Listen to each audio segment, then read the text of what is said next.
Berlin, in early 1943, was a city learning to live with contradiction. On the surface, the machinery of the Nazi state continued its operations with the practiced efficiency of a system that had refined itself across a decade of unchallenged power. The government buildings stood in their monumental certainty, the bureaucracies hummed with their ordinary urgencies, and the routines of administration proceeded with the assumption of permanence that only absolute power can sustain. Yet beneath this visible order, something had begun to shift. The radio reports from the Eastern Front grew more carefully worded. The casualty lists arrived with increasing frequency. The fuel shortages were no longer theoretical abstractions discussed in ministry offices, but concrete realities affecting how many cars could be dispatched, how many trains could run, how many buildings could be heated through the winter. Those who paid attention, and there were more who paid attention in 1943 than there had been in 1940, could sense that the trajectory of history had begun to bend in ways the regime had not anticipated and could not entirely control. It was into this landscape of controlled stability masking deeper fractures that she moved with the unremarkable consistency of someone doing work that required no public explanation or justification. Her name would not appear in the headlines of Nazi newspapers or in the official records that the regime kept for posterity. She held no ministerial position, commanded no military unit, and spoke at no party rallies. Instead, she occupied a role that existed in the gaps between the more visible hierarchies of power, the kind of position that attracts capable people precisely because it offers both access and anonymity, both proximity to significant information and protection from the spotlight that could invite scrutiny. Her background had prepared her for this work in ways that seemed, in retrospect, almost inevitable. She possessed the kind of education that opened doors in the professional classes of the German state. Fluency in multiple languages, administrative competence, and an understanding of how institutional systems functioned. She had the right background, the right connections, and perhaps most importantly, the kind of unremarkable presence that allowed her to move through spaces without attracting the kind of attention that could become dangerous. The specific nature of her work placed her at intersections where information accumulated. The Nazi regime, despite its centralized ideology and its systematic attempts to concentrate power, actually operated as a sprawling, competitive bureaucracy where different agencies pursued overlapping mandates and guarded their intelligence jealously. The Foreign Ministry maintained its own networks of information. The Wehrmacht had its own intelligence apparatus. The SS maintained its own surveillance and counterintelligence operations. The party itself had its own information-gathering structures. In theory, these overlapping hierarchies should have created redundancy and inefficiency. In practice, they created something more useful to those who understood how to navigate them. Gaps where information could move, spaces where different systems failed to communicate with each other, and opportunities for someone positioned at the right intersection to see patterns that remained invisible to those locked within single institutional silos.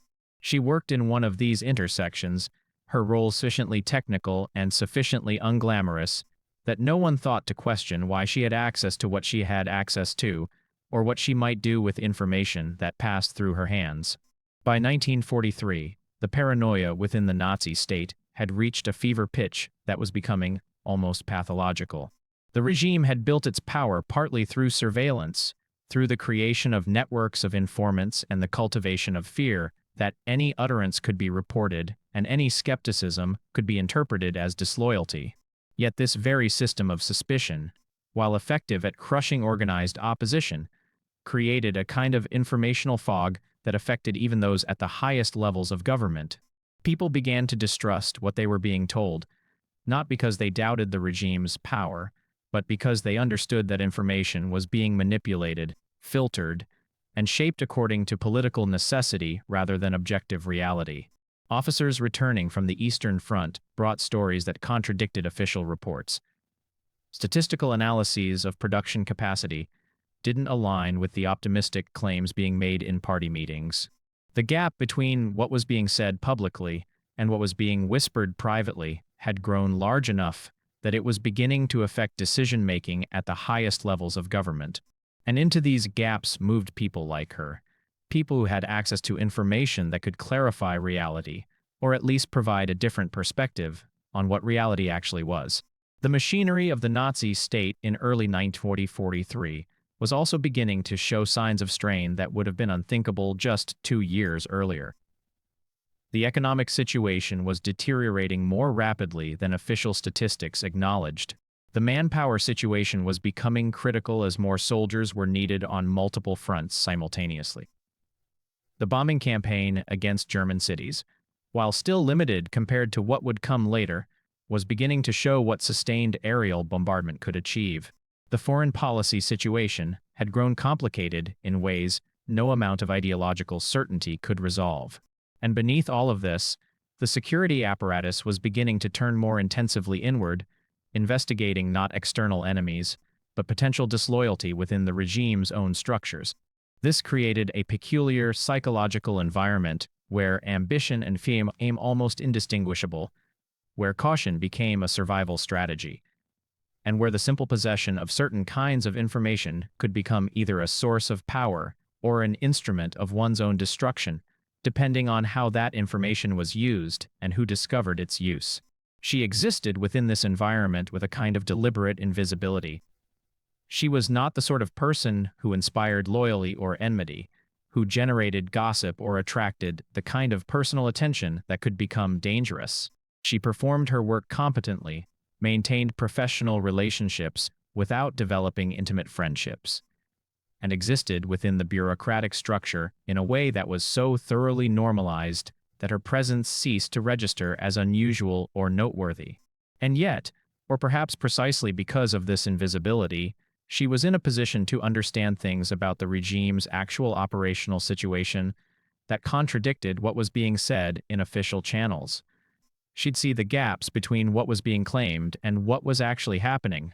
She could observe how decisions were being made on the basis of information that was demonstrably false or severely distorted. She could understand that the system she was embedded within was operating on assumptions about the military and economic situation that were increasingly divorced from objective reality. By the opening months of 1943, the question of what to do with this knowledge had begun to press upon her with increasing urgency. She was not a revolutionary. She had not embarked on any deliberate path toward resistance. She was, by temperament and training, a bureaucrat, someone for whom the orderly functioning of systems was itself a kind of value. Yet the orderly functioning of this particular system was producing decisions and policies that contradicted not just her personal values, but her own assessment of what the facts actually were. The tension between accepting the system as it was and acknowledging what she actually knew begun to create a kind of internal pressure that could not be indefinitely sustained. Around her, Berlin continued its routines. The government buildings functioned. The bureaucracies processed their paperwork. The trains ran according to their schedules. And somewhere within this landscape of ordinary operation and extraordinary danger, the machinery was already beginning to turn in ways that would, over time, reshape the trajectory of the war itself.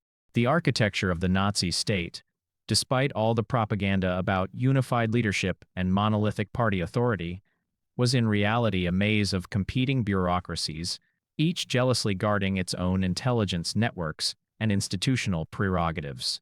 This fragmentation was not accidental, but almost structural, a consequence of the regime's leadership style, which deliberately encouraged rivalry between subordinates as a way of maintaining personal power at the apex.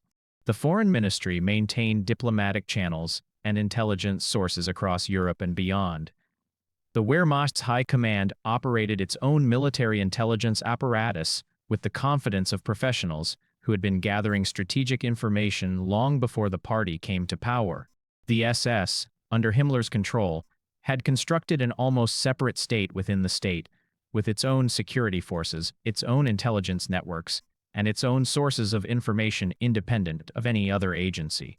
The party itself, through its various offices and departments, maintained yet another competing system of information gathering and surveillance.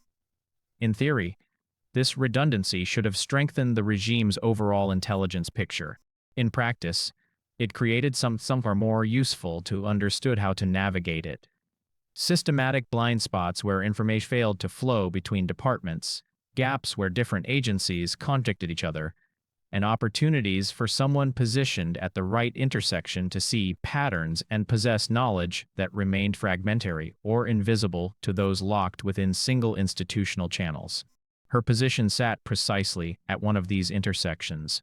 Her work involved the coordination of certain types of administrative communications between departments, communications that were routine enough to escape the kind of intense scrutiny reserved for overtly political matters, but sufficiently technical that they contained embedded within them information about capabilities, resources, tensions, and strategic situations. She was not, strictly speaking, privy to state secrets in the way that high-ranking officials were. She did not attend the conferences where major decisions were made. She was not brought into the inner circles of power where the regime's most sensitive deliberations took place. Instead, she occupied something more subtle and in many ways more valuable. A position where she could observe how information flowed between departments, where she could see what one agency was asking another for, where she could understand the operational concerns that drove different ministries' actions. When the Foreign Ministry suddenly requested clarification on German military capabilities in a particular region, that request itself contained information about diplomatic initiatives that were being contemplated. When the Wehrmacht inquired about economic production capacity in specific sectors, that inquiry suggested something about military planning and resource allocation. When the SS expanded its personnel requests or shifted its focus from one region to another, those administrative movements revealed something about security concerns and strategic priorities. The historical moment in which she occupied this position was one of accelerating deterioration in Germany's military situation, though this deterioration was obscured by layers of official optimism and bureaucratic obfuscation. The Soviet counteroffensive, following the German defeat at Stalingrad in early February 1943, had shattered the myth of German military invincibility. The Wehrmacht was now engaged in a desperate struggle to maintain any foothold on the Eastern Front, a struggle that consumed resources, manpower, and attention with a voracious appetite that seemed never to be satisfied. Yet in the official communications that passed through the government ministries, this dire situation was described in language designed to minimize its severity. Reports spoke of strategic consolidation rather than retreat. Production figures were adjusted and reinterpreted to suggest capability rather than acknowledge decline. Casualty figures were minimized, simply not fully reported to civilian authorities. The gap between what was actually happening and what was being communicated in official channels had grown into something almost surreal. Those in positions to observe both the reality and the official narrative found themselves inhabiting two contradictory versions of the German war effort simultaneously. One version, the one presented to the public and maintained within official channels, suggests that Germany remained in control of its own destiny, that the regime's leadership understood the situation and was managing it effectively. The other version, visible only to those who could compare information across different agencies and see the gaps between stated intentions and actual capabilities, suggested something far more troubling: a regime that was losing control of events, that was making decisions on the basis of increasingly divorced from reality assumptions, and that was gradually losing the ability to shape outcomes rather than merely react to them. It was in this context of deteriorating military reality, masked by bureaucratic optimism, that the work of intelligence gathering by the Allied powers became increasingly important and increasingly difficult. The British intelligence services, the American intelligence agencies, still in their infancy, and the Soviet intelligence apparatus all sought to penetrate the opacity of Nazi decision-making. They employed traditional espionage methods, intercepted communications through signals intelligence, analyzed economic and production data, and cultivated sources within Germany itself. Yet the Nazi state had become remarkably effective at compartmentalizing information, at limiting what any single individual knew, and at making it difficult for external intelligence agencies to construct a coherent picture of German intentions and capabilities. The solution to this problem was not any single dramatic of espionage, but rather a gradual accumulation of sources and information from multiple points within the German system, each piece fragmentary and limited, when combined with other intelligence, beginning to form a more complete picture of what was actually happening. And it was precisely this kind of source someone positioned at an intersection. Information from multiple departments flowed. Someone with access to communications and administrative movements that revealed strategic intentions. Someone who could see patterns invisible to those locked within single bureaucratic silos. The intelligence agencies desperately sought to identify and cultivate. The emotional weight of her position was something that accumulated gradually rather than arriving as a sudden crisis. She was not someone who had embarked on her career with any intention of becoming an intelligence source or an agent of any foreign power. She was simply a competent professional doing work that she understood and that needed to be done. She performed her duties without fanfare or dramatic gestures. She maintained professional relationships without becoming entangled in personal dependencies or vulnerabilities. She existed within the bureaucratic structure in a way that was almost invisible, the kind of person whose presence was taken for granted because her work was reliable and unobtrusive.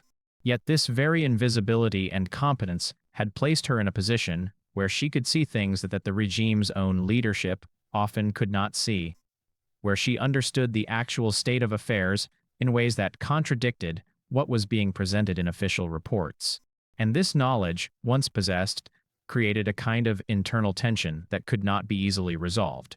To remain silent was to be complicit in a system that was making decisions on the basis of false information, decisions that would lead to the deaths of millions. To speak was to risk everything: her position, her safety, her very survival. Between these two poles, she existed in a state of increasing psychological strain, confronting daily the gap between what she knew to be true and what the system insisted was true, moving through the routines while carrying knowledge that, if it moved beyond her hands into the hands of those outside the regime, could alter the course of history. The decision, when it came, arrived not as a dramatic moment of moral clarity, but as something far more prosaic, and yet more profound. The quiet recognition that silence itself had become a choice, and that continuing to remain silent was itself a form of action. There was no single incident that precipitated the moment, no traumatic confrontation or emotional crisis that forced her hand.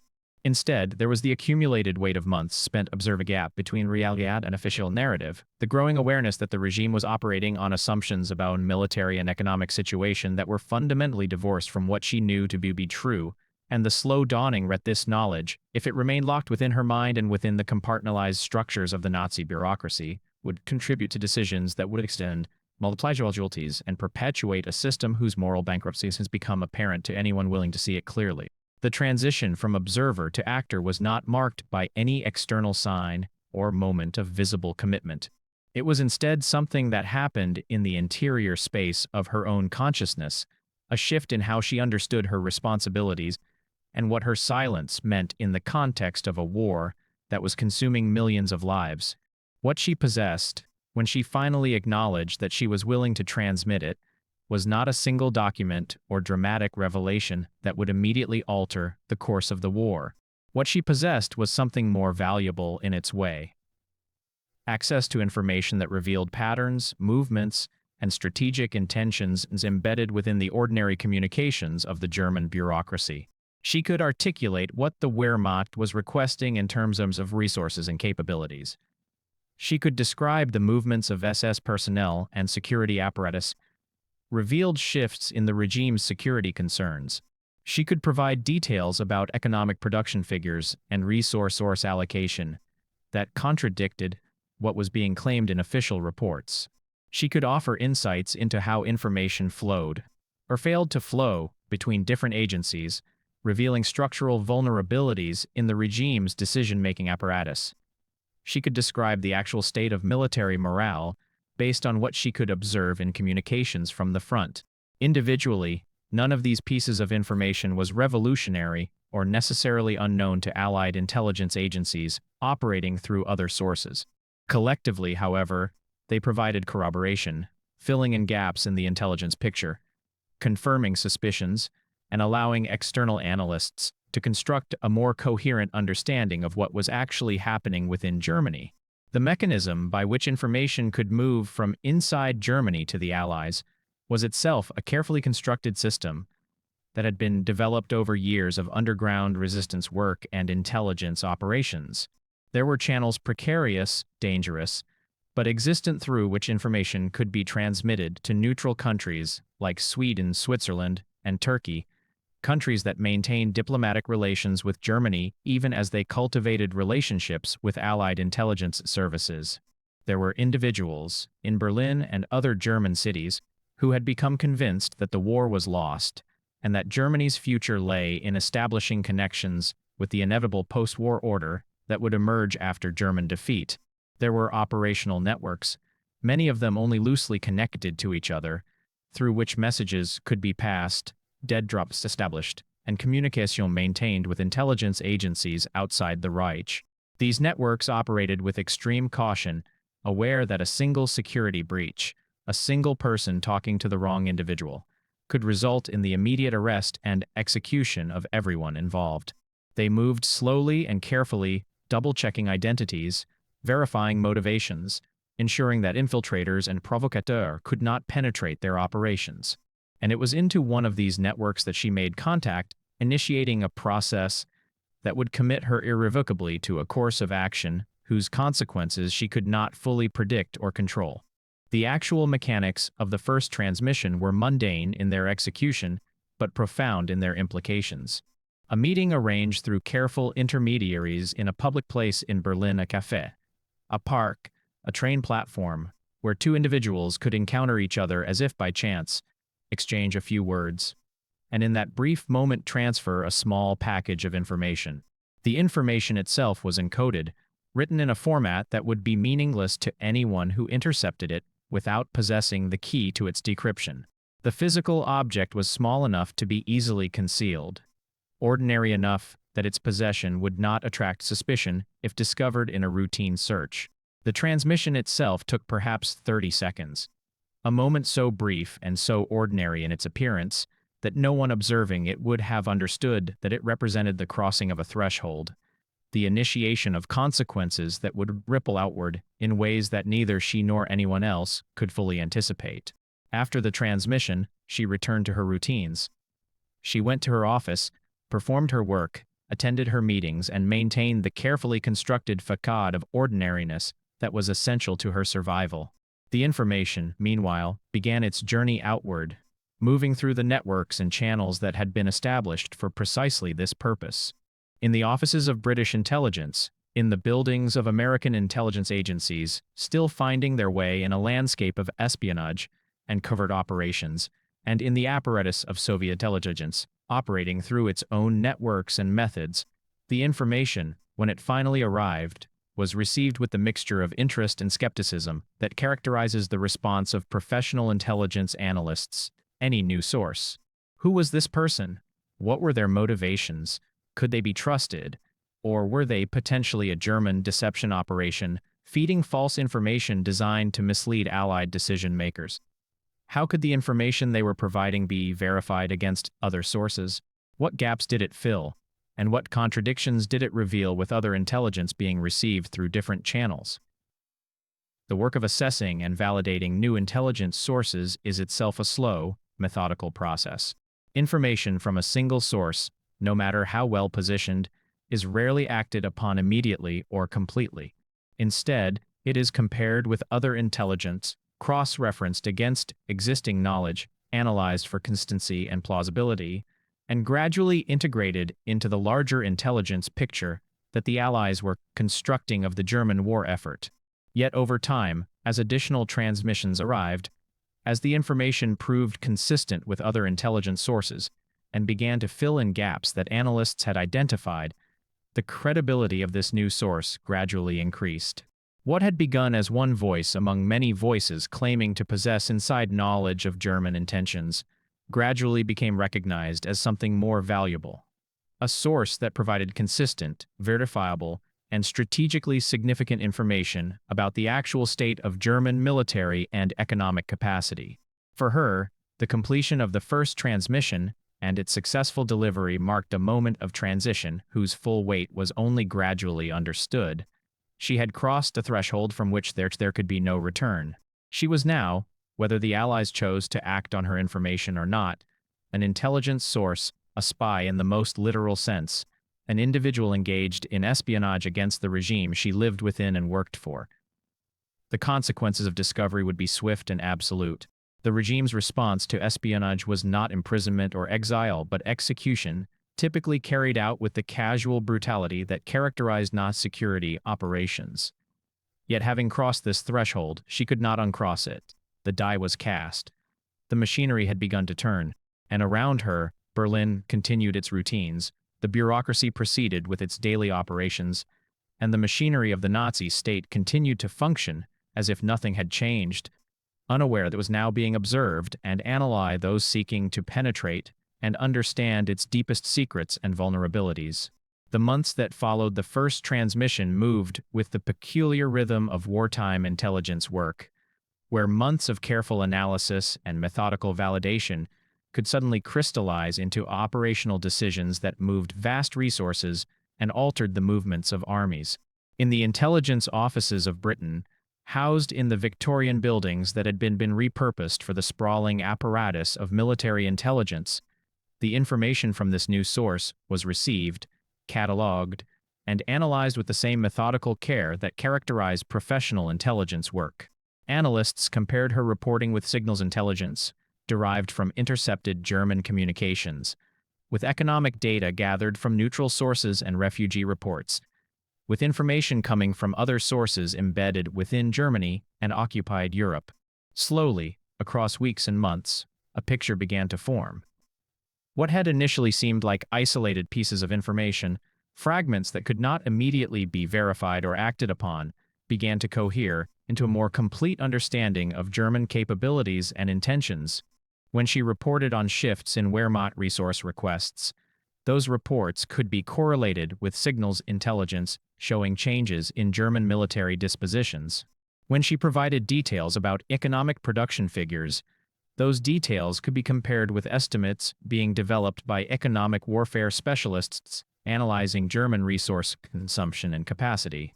When she described movements within the SS security apparatus, those movements could be contextualized within the larger pattern of how the regime was organizing its internal security structures in response to the deteriorating military situation. The practical impact of this accumulated intelligence began to manifest in ways that were often invisible to those making decisions, but that rippled outward with significant consequences. Allied planners, attempting to understand the true extent of German military capacity, were able to make more accurate assessments of what the Wehrmacht could actually accomplish, and more importantly, what it could not accomplish. This more accurate intelligence picture contributed to decisions about resource allocation, about where to concentrate Allied military efforts, and about what strategic objectives were actually achievable given the real state of German military capability. Strategic bombing campaigns, which consumed vast resources and shaped the deployment of Allied aircraft, were partly informed by intelligence about German production capacity and the actual state of German air defenses. If Germany's military production was more constrained than optimistic estimates suggested, then certain bombing targets became more strategically significant. If German air defenses were less robust than worst-case analyses feared, then certain bombing campaigns became more feasible. The information she provided contributed to a more realistic intelligence picture, and that more realistic picture, combined with other intelligence from other sources, contributed to decisions that affected the deployment of millions of soldiers and vast quantities of military resources. Yet even as her intelligence was beginning to move through the Allied decision-making apparatus and contribute to strategic choices, the internal security situation within Nazi Germany was evolving in directions that made her position increasingly precarious. The regime's paranoia, never dormant, had intensified significantly following the catastrophic military defeats of 1942 and early 1943. The failure at Stalingrad had shattered the myth of German military invincibility and had created a crisis of confidence within the regime's own leadership. If the military could fail so completely at Stalingrad, what other failures might be possible? If the regime's assessment of German military capability had proven so catastrophically wrong, what other miscalculations might the leadership be making? These questions, while never articulated in official channels, infected the thinking of those who understood the true state of affairs. And in response to this uncertainty and crisis of confidence, the security apparatus had begun to expand and intensify its operations. The Gestapo, the SS Security Service, and the various counterintelligence agencies of the Wehrmacht had all begun to look inward, investigating external enemies but potential disloyalty and defeatism within the regime's own structures. The machinery of Nazi security, when it turned its attention toward seeking out spies and traitors within Germany, was a formidable and methodical apparatus.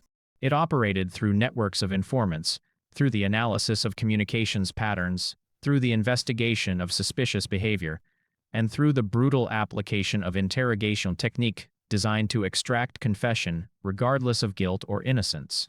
The counterintelligence services understood that espionage within Germany would likely come from individuals who had access to sensitive information and occupied positions within the bureaucratic or military structures.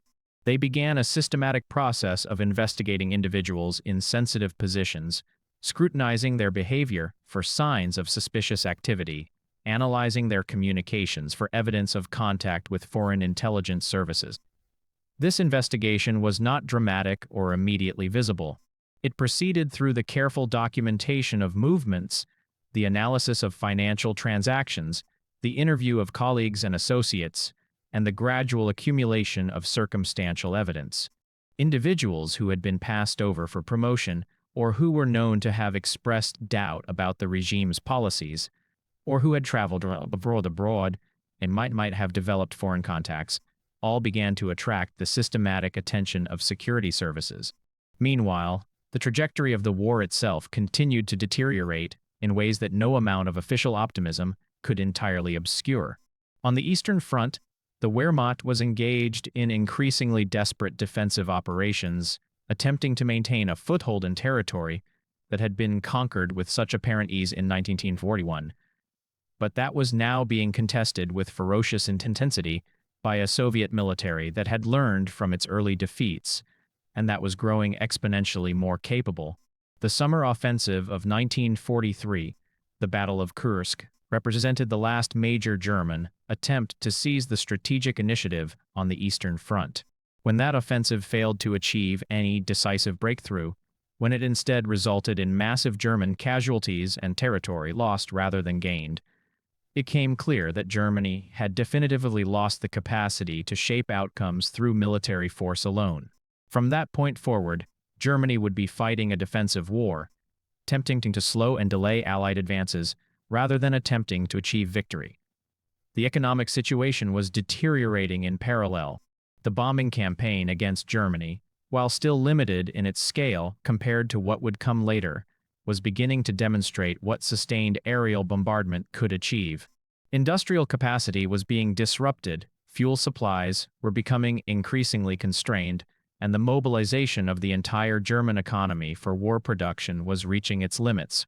It was against this backdrop of external deterioration and intensifying internal security pressure that she continued to move through her daily routines, performing her work, maintaining her professional relationships, continuing to transmit information through the carefully maintained networks that connected her to Allied intelligence services. Each transmission represented another moment of extreme danger, another opportunity for detection and arrest. Each meeting with handlers or intermediaries, each transfer of encoded information, each moment of deviation from her established routines carried with it the possibility of exposure. Yet the continuation of these transmissions was also necessary. The information she was providing was proving valuable to the Allies, contributing to a more accurate understanding of German capabilities and intentions, and potentially affecting strategic decisions in ways that could shape the course of the war.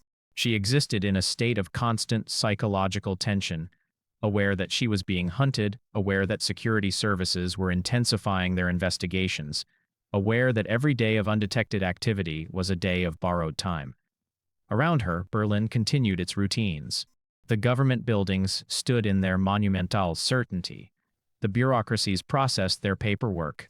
The machinery of the Nazi state continued to function, unaware that it was being penetrated from within, unaware that the very systems through which it maintained its power were being observed, analyzed, and ultimately undermined by those working within and against those systems.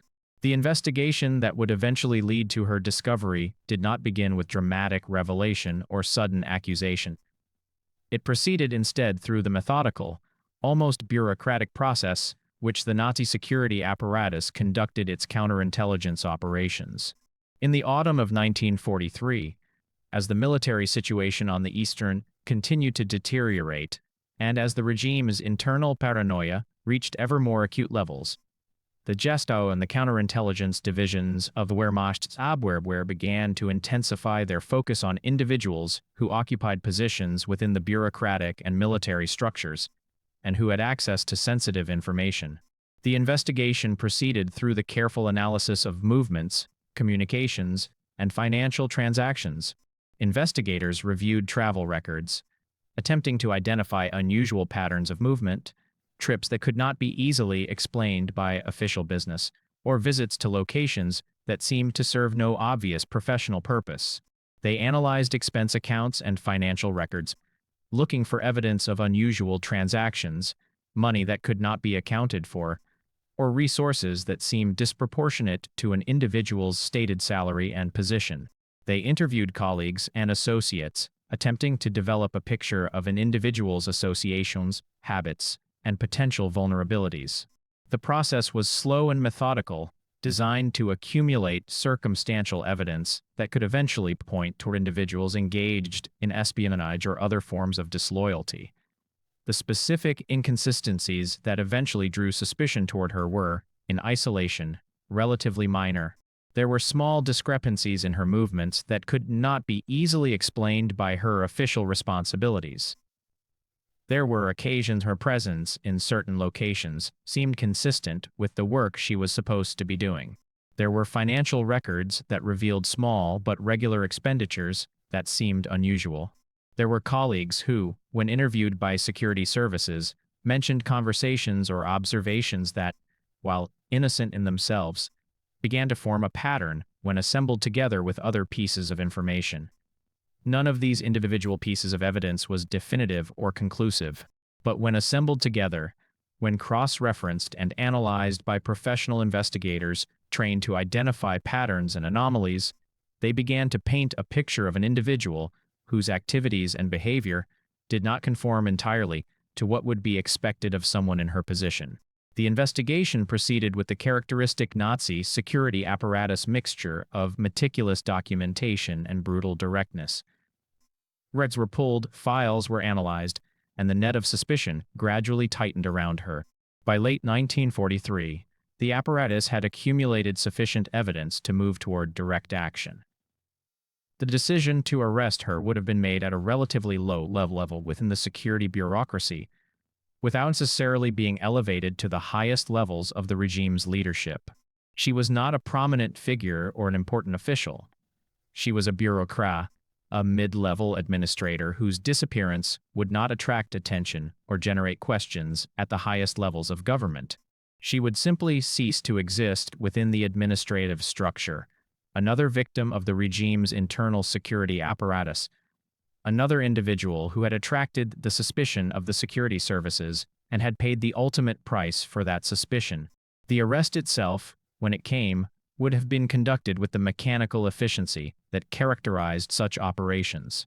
She would have been taken into custody by Gestapo officers or security police, removed from her residence or her place of work, and transported to detention facilities where the Nazi security apparatus conducted its interrogations.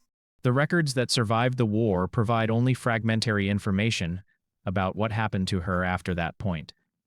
There is documentation that she was arrested and detained. There is evidence that she was interrogated, but the specifics of those interrogations, the details of what she revealed or did not reveal, and the exact circumstances and timing of her death remain obscured by the fog of history and the destruction of records that accompanied Germany's defeat. What is known is that she disappeared into the apparatus of the Nazi security state and did not emerge. Whether she survived until the end of the war in a concentration camp or was executed during interrogation or shortly thereafter cannot be determined with absolute certainty from the historical records that have survived. The Nazi regime was not fastidious about maintaining records of its murders, particularly murders of individuals who occupied relatively minor positions in the bureaucratic structure. Thousands of individuals died in Nazi custody, their deaths recorded only in the vaguest terms, or are not recorded at all. The absence of definitive documentation about her final fate is itself a kind of testimony to the machinery. She had attempted to resist a machinery so vast and so brutal that it consumed individuals and leave barely a trace of their passage through its apparatus. What remains is the knowledge that she was arrested, that she was detained and interrogated, and that she did not survive the war. The manner and exact timing of her death, the details of her interrogation, and the extent to which she revealed information about her intelligence activities remain unknowable. The recognition that her transmission of information had come at a cost she must have anticipated, but could not have fully measured is one of the profound elements of her story. She was not naive about the risks involved in espionage. She understood that detection would result in her arrest. She likely understood that interrogation by the Nazi security apparatus would involve torture and brutality. She likely understood that the probable outcome was her death. Yet she had proceeded regardless, driven by the conviction that silence was itself a form of complicity. That knowledge of the regime's true situation created a moral obligation to transmit that knowledge to those attempting to defeat that regime. The regime's response, when it discovered her activities, was to execute her. It was not a personal response driven by hatred or passion. It was instead the systematic, bureaucratic response of a security apparatus to a threat, a routine application of the methods through which totalitarian regimes maintain their control through terror and the elimination of those who resist or attempt to undermine them. Yet by the time of her arrest in late 1943, the strategic situation had already shifted in ways that made her individual fate almost incidental to larger historical movements. Germany's military position was fundamentally compromised. The Eastern Front was collapsing. The bombing campaign against Germany was intensifying. The Allies were preparing the invasion of Normandy that would begin the liberation of Western Europe.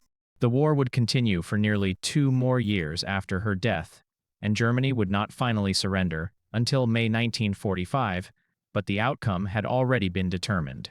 Her intelligence had contributed to the more accurate understanding that the Allies possessed of German capabilities and limitations, and that understanding had contributed to strategic decisions that affected the deployment of resources and military forces. But her intelligence was one thread among many in the larger tapestry of information and analysis that shaped Allied strategy. Her death would not alter the outcome of the war or change the trajectory of history. Yet she had known this, or at least had understood that her individual actions, however significant they might feel to her personally, were but small contributions to a larger struggle. And she had acted anyway, transmitting information that she believed was important and accepting the consequences that inevitably flowed from that action. By autumn 1943, she had vanished from the historical record, consumed by the machinery of the regime she had attempted to resist. The war that she had contributed to ending, through her transmissions and the intelligence they generated, continued for nearly 2 years after her disappearance. Germany fought on through 1944 and into 1945. That had lost any realistic pause of victory, but that continued to wage war with a kind of desperate momentum that seemed almost independent of the rational calculations of military strategy. The Normandy invasion came and succeeded in establishing the Allied foothold in Western Europe that would eventually lead to the liberation of France and the collapse of German defenses in the West. The Soviet armies continued their relentless advance from the east, pushing through Poland and into Germany itself, crushing German military units and advancing toward Berlin, with a hunger for retribution that reflected the horrors that Germany had inflicted on Soviet territory. The bombing campaign intensified beyond anything that even the most pessimistic planners had anticipated, reducing German cities to rubble and killing hundreds of thousands of civilians. By the time Germany finally surrendered in May 1945, the nation lay in complete defeat, its military destroyed, its economy shattered, and its government apparatus dismantled by occupying armies. The regime that she had attempted to resist from within had been demolished by external force and internal collapse. Yet the individual who had chosen to transmit information that contributed, however incrementally, to that defeat had died years earlier, consumed by the very machinery of repression that the Allies were fighting to destroy. It was only in the years and decades following the war's end that fragments of her story began to emerge from the archives and declassified documents that governments gradually released to historical scrutiny. The British intelligence services, the American intelligence agencies, and the Soviet intelligence apparatus all possessed records of their operations during the war, records that had been carefully preserved in government archives. Historians working through these archives, attempting to reconstruct the intelligence picture that had shaped Allied strategy, gradually identified individuals who had served as intelligence sources from within Germany. Some of these individuals had survived the war, had emigrated to other countries, and had eventually begun to speak publicly about their experiences. Others had not survived, and their stories could only be reconstructed from the fragmentary records of the intelligence agencies that had communicated with them. She belonged to this second category. An individual who had been identified in declassified documents by code names or vague designations, whose transmissions had been catalogued and preserved, but whose actual identity had been obscured or lost in the decades since her death. What emerged from the historical record was not a complete narrative, but rather a series of fragments. The dates of her transmissions, the general nature of the information she had provided, the assessment by intelligence analysts of her credibility and the value of her contributions, and the eventual discovery of her arrest and disappearance. The larger historical context in which her story emerged was one of increasing recognition of the role that intelligence had played in shaping the outcome of World War II. For decades after the war, the emphasis in historical accounts had fallen on the grand strategic movements of armies, the decisions of military commanders, and the diplomatic negotiations between political leaders. But as archives were opened, and as historians gained access to previously classified materials, it became clear that intelligence had played a far more significant role in shaping the course of the war than had been previously recognized. The decision to invade Normandy had been based partly on intelligence assessments of German military capacity and deployment. The strategic bombing campaign had been informed by intelligence about German industrial capacity and air defenses. The decisions about resource allocation and military strategy had been shaped by intelligence estimates of the enemy's capabilities and intentions. And this intelligence, in turn, had been derived from a vast array of sources. Signals intelligence gathered from intercepted communications, economic intelligence analyzed from neutral sources and refugee reports, military intelligence gathered from observation, infiltration, and human intelligence derived from individuals who occupied positions within enemy systems and who had chosen, as motivations, to transmit information to the Allies. She occupied a particular niche within this larger intelligence landscape. She was not a high-ranking official with access to the regime's most sensitive deliberations. She did not possess state secrets in the way that diplomats or military strategists possessed them. Instead, she occupied a position where she could observe and report on the functioning of bureaucratic systems, the movements of resources and personnel, and the patterns of communication that revealed underlying strategic intentions. This kind of intelligence, which seemed relatively mundane compared to the dramatic theft of military secrets or the acquisition of diplomatic cables, was in many ways more valuable to intelligence analysts attempting to construct an accurate picture of how the enemy actually functioned. It provided the granular detail and operational context that allowed analysts to understand not just what official policy stated, but how that policy was actually being implemented, and what discrepancies existed between official claims and operational reality. She had provided this kind of intelligence and in doing so had contributed to a more accurate understanding by the Allies of the true state of German military and economic capacity. Her story also emerged within a broader historical reassessment of the nature of resistance within Nazi Germany. For decades after the war, the dominant narrative had focused on the dramatic resistance of the military conspirators who had attempted to assassinate Hitler in 1944, on the various underground political movements that had maintained ideological opposition to the Nazi regime, and on the churches and other institutions that had attempted to maintain moral opposition to Nazi policies.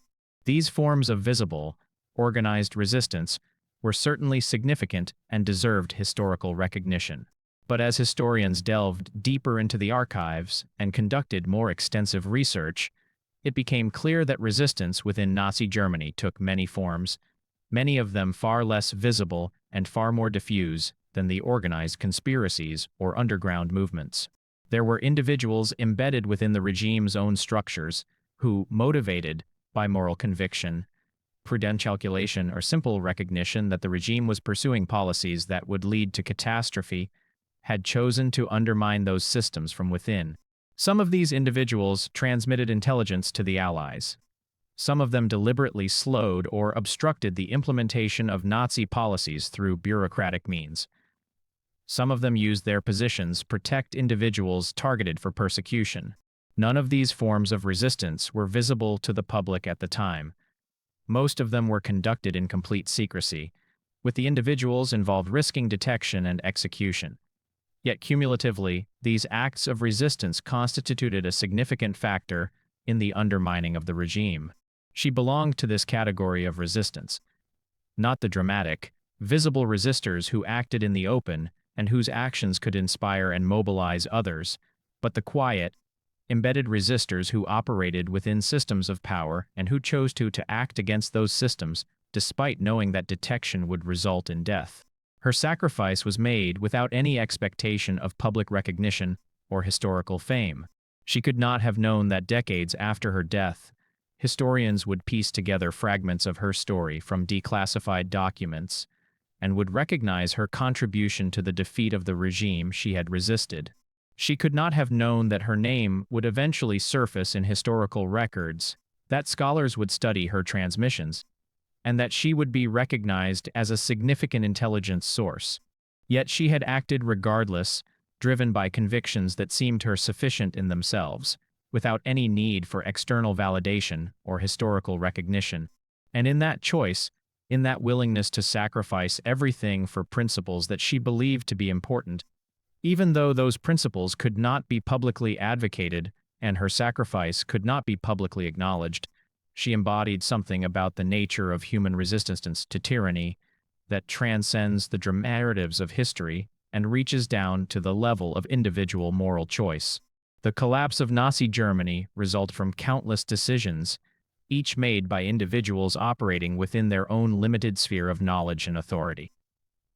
Grand strategic decisions made by military commanders and political leaders shaped the overall course of the war. Industrial production decisions made by engineers and factory managers determined what weapons and equipment would be available to the military forces. Tactical decisions made by junior officers and enlisted soldiers determined the outcome of individual battles and campaigns. And embedded throughout these larger decisions and actions were the smaller, quieter choices made by individuals who chose, at great personal risk, to resist or undermine the regime through acts of espionage, sabotage, or deliberate obstruction. No single one of these acts was decisive by itself. The Allies would have won the war even without the intelligence she provided, just as they would have won even without the countless other acts of resistance and intelligence gathering that contributed to the ultimate defeat of Nazi Germany. Yet the cumulative effect of these countless individual acts of resistance, when added together with the grand strategic decisions and military operations, produced the historical outcome that we recognize as the collapse of Nazi Germany and the end of the war in Europe. And she, whose name has largely been lost to history, whose sacrifice was made in complete obscurity without any expectation of recognition, whose contribution was one thread among millions of threads in the larger tapestry of the war, remains a testament to the proposition that individual moral choices, made in conditions of extreme danger and without any certainty of success or recognition, nevertheless matter and contribute to the shaping of history.